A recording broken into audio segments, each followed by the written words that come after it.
So it's been really interesting watching China's story over the last few years. Chang'e is actually a whole series of spacecraft that they've sent. And you might remember in 2019, early in the year, they actually sent Chang'e 4 over to the far side of the moon, and they sent back pictures, and they're actually pioneers. They landed safely over the other side, basically where it's really hard to communicate. And they sent back pictures of this side of the moon that, NASA hasn't done, Soviet Union hasn't done. So they're just smashing through a lot of barriers, actually. And this new one it's gone there to get some rocks. And even though it's actually landing on the same site that Apollo 12 did, the rocks that it's actually planning to bring back are so much younger. So they're really at the frontier, really pushing ahead, trying to, I suppose, have a look at new areas to explore. But also, it's very important to bring back the science. Make some new scientific discoveries that are China's. Yeah, and that's interesting. So, how different do you think this material might be, and what it might reveal for us? So what's really interesting is that even though Apollo 12 actually landed in a most romantic space called Oceanus Procellarum, which is the ocean of storms, and you can actually see that with your naked eye. So when you look at the moon, it's up in the northwest corner. It's a grey patch. But what's interesting there is that there's this sort of volcano called Mons Rumke, and that sort of was a late erupter in the sense that the moon cooled very early. There hasn't been a lot of resurfacing on the moon, which is why all these rocks are so old. But that's some of the I suppose the latest material that we can get from the moon. So where the Apollo material was between 3.1 and 4.4 billion years old, this material that's coming back is going to be about 1.2 billion years old. Now, why this is interesting is complex multicellular organisms. We think that they actually only sort of came about sometime after that. So this material is right on that cusp of multicellular organisms on Earth, and it's really just another insight into a wholly different period in our solar system's formation than we can ever get on Earth, because we've got weathering, we've got volcanics. So yeah, very interesting. China, though, hasn't signed up for Gateway, which governs, I guess, how to behave in space. How much of a problem is it if they are really taking a leap ahead, potentially the US and the Soviet Union?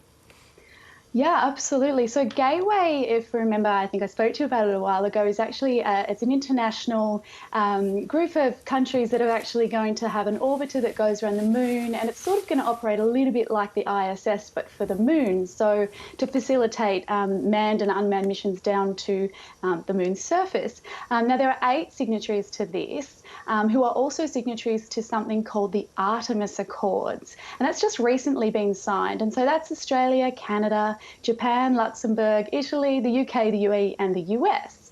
And as you say, China has not signed up to this, and they are not part of this big Gateway project. And so I guess the thing is that space has already been governed by a sort of treaty. So it's called the Outer Space Treaty, and that came about in 1967. And it's kind of typical, it sort of sounds a bit like the international maritime sort of laws, where it's sort of about having peaceful activity. It doesn't allow any nation to claim sovereignty over any celestial body, of course, which the moon is. And so the Artemis Accords are sort of a new step on top of that. So they talk about the contributions that each country is going to bring to Gateway. It's also a set of norms of behaviours and rules, what they're allowed to do, and the protection of something called space heritage, which blows my mind. So, we've got heritage buildings, and now we've got this idea that some things that we've done in space are heritage listed.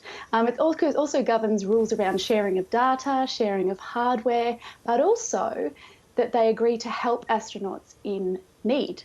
So I think that's really interesting that those 8 countries have said yes, and China, I don't think they'd say no to astronauts in need, but I think we don't really know how the whole mining of asteroids and sort of using space for commercial purposes is going to pan out, even from the US. Yeah, that is a good point that you make. And it is quite interesting how there's this renewed interest and expansion in lunar activity and adventurism to a degree. You sort of wonder where it's all going to end up. Well, I think it's one of those things that leapfrog. You've kind of got this scientific, we want to know more about where we're from and where we're going. You've got the engineering side of it, where it's, can we push that boundary? Can we make it to here? And I think we're probably at the right time. I think I've said this before in our sort of development in humanity, now definitely in our engineering, to start pushing this boundary onto Mars and potentially beyond. We're certainly sending probes out there, and we're sort of thinking about going there ourselves now. So we need to be testing with the moon, basically. Yeah. It's a no-brainer. Thanks, as always, for making sense of it all for us. Thanks, Claire. Thank you.